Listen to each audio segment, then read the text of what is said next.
ये तबाही के निशान हैं।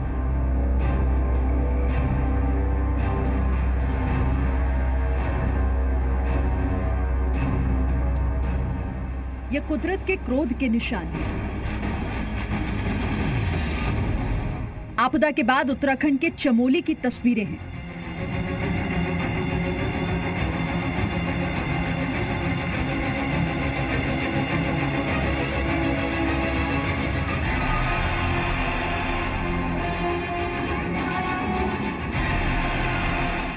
फरवरी 2021 की तारीख उत्तराखंड के इतिहास में काले दिन के रूप में दर्ज हो गई है। 7 फरवरी को जल प्रलय की ये तस्वीरें अब भी लोगों के शरीर में सिहरन पैदा कर देती हैं। 7 फरवरी को जोशीमठ में आपदा की इन तस्वीरों का कारण थी एक झील। वो झील जो कुदरती नहीं बल्कि हादसे के कारण बन गई थी।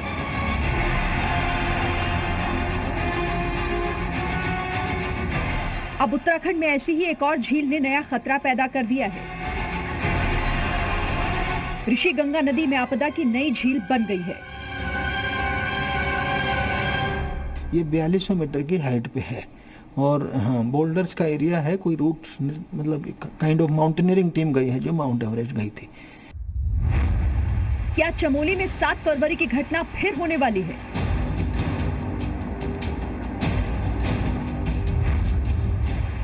क्या फिर बह जाएंगे पुल और मकान?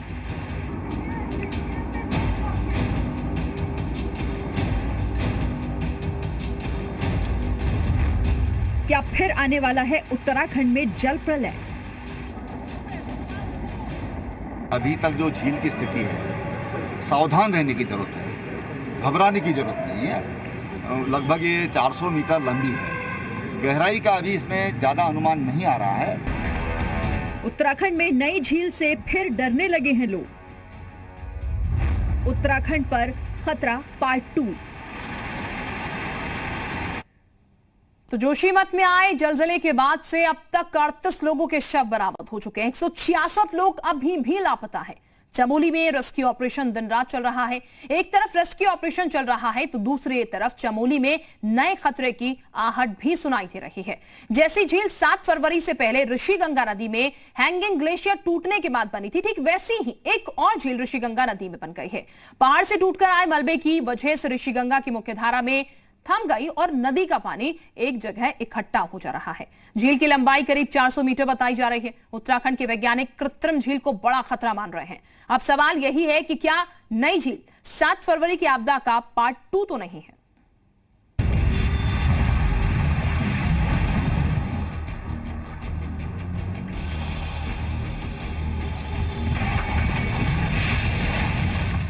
ऋषिगंगा है जो मेन स्ट्रीम है, वो ऋषिगंगा अभी मुझे दिख रही है कि वो ऋषिगंगा अभी पूरी तरह से ब्लॉक है। ये नई आपदा वाली जगह है। इसमें ये ब्रीच भी होगी, ये दोबारा से टूटेगा और इसमें से फ्लड आ सकता है। यहाँ से फिर आएगा जल प्रलय। 7 फरवरी की इन तस्वीरों को कोई भूल नहीं पाया। पहाड़ पर आया सैलाब एक झटके में सब कुछ बहा कर ले गया था।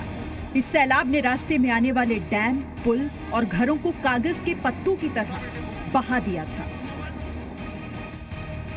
चमोली जिले में ऋषिगंगा नदी में सैलाब की वजह बना था हिमालय के पहाड़ से टूटकर गिरा हैंगिंग ग्लेशियर और मलबा। इस मलबे और ग्लेशियर के टूटने से ऋषिगंगा नदी में कृत्रिम झील बन गई थी। जब इस झील पर पानी का दबाव बढ़ा तो झील का हिस्सा टूट गया और फिर झील का पानी कई मीटर ऊंची लहरों और प्रचंड वेग से आगे बढ़ता चला गया और जिन जिन रास्तों से पानी गुजरा वहां तबाही मचाता गया। जिस ऋषिगंगा में झील टूटने के बाद हाहाकार मचा था, अब एक बार फिर उसी ऋषिगंगा नदी में नई झील लोगों को डरा रही है। नदी की धारा में फिर से अवरोध आ गया है, जिसकी वजह से नदी में एक नई झील का निर्माण होने लगा है। गढ़वाल विश्वविद्यालय के भूगर्भ वैज्ञानिकों की टीम ने ऋषिगंगा नदी में बन रही खतरनाक झील को ढूंढा है। जो महत्वपूर्ण बात मैं अभी कहना चाहता हूँ और जो बहुत सीरियस बात है वो ये है कि जो ये फ्लड आया था, उस फ्लड ने यहाँ पे एक टेम्परेरी डैमिंग की थी और उस टेम्परेरी डैमिंग की वजह से जो ये ऋषिगंगा है जो मेन स्ट्रीम है, वो ऋषि गंगा अभी मुझे दिख रही है कि वो ऋषि गंगा अभी पूरी तरह से ब्लॉक है। और उसमें यहाँ से मैं क्लियर देख सकता हूँ कि यहाँ से आप अगर उसको जूम करेंगे तो आपको दिखेगा कि यहाँ से एक ब्लू कलर की लेक दिख रही है। तो ब्लू कलर की लेक का मतलब है कि ये पानी काफ़ी देर से यहाँ पे पॉन्डिंग होना शुरू हो गया होगा, और अभी क्योंकि ये काफ़ी स्टेबल है तो काफ़ी पीछे तक शायद गया होगा। मुझे इसके साइज़ के बारे में कोई अंदाज़ा नहीं है।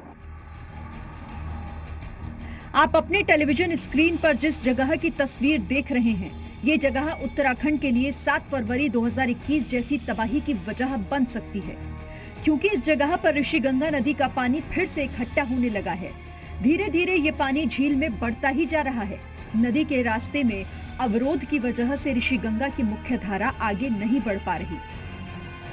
ऋषि गंगा जो है वो पूरी तरह से अभी ब्लॉक हुई है, और इन फ्यूचर मुझे नहीं पता कि कब तक, लेकिन इसमें ये ब्रीच भी होगी, ये दोबारा से टूटेगा और इसमें से फ्लड आ सकता है। तो इसको जो रेस्क्यू काम नीचे हो रहा है वो रेस्क्यू काम इससे प्रभावित भी हो सकता है, और जो लोग रेस्क्यू कर रहे हैं उनको इससे नुकसान भी हो सकता है।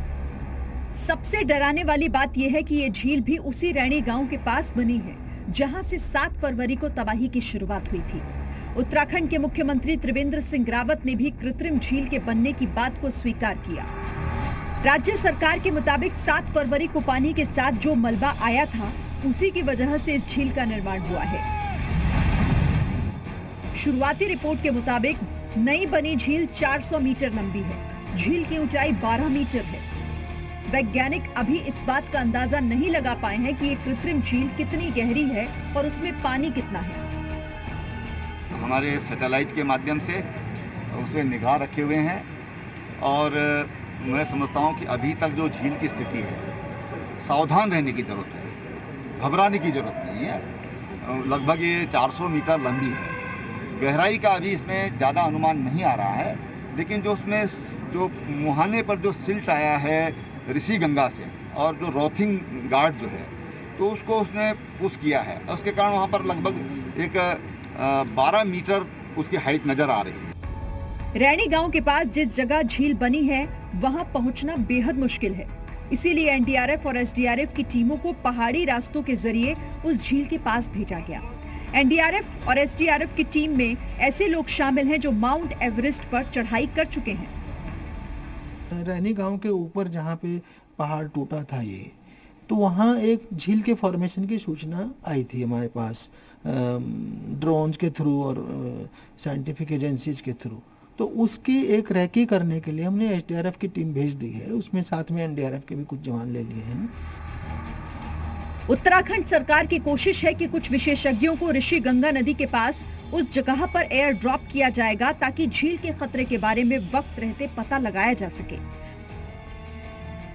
यहाँ पे एक झील फटी, उसके ऊपर एक झील और बन रही है, और अगर उस झील को ब्रीच नहीं किया गया तो फिर ऐसे ही आपदा आएगी जैसी अभी आई है। तो एडमिनिस्ट्रेशन को भी अलर्ट कर दिया, और तो शायद वो आज उसको ब्रीच करेंगे। उन्हें करना चाहिए जल्दी से जल्दी, नहीं तो फिर आपदा आ सकती है। वैज्ञानिकों को डर है कि अगर सही समय पर झील को लेकर कोई कदम नहीं उठाया गया तो उत्तराखंड में नई आपदा आ सकती है। ब्यूरो रिपोर्ट, जी मीडिया।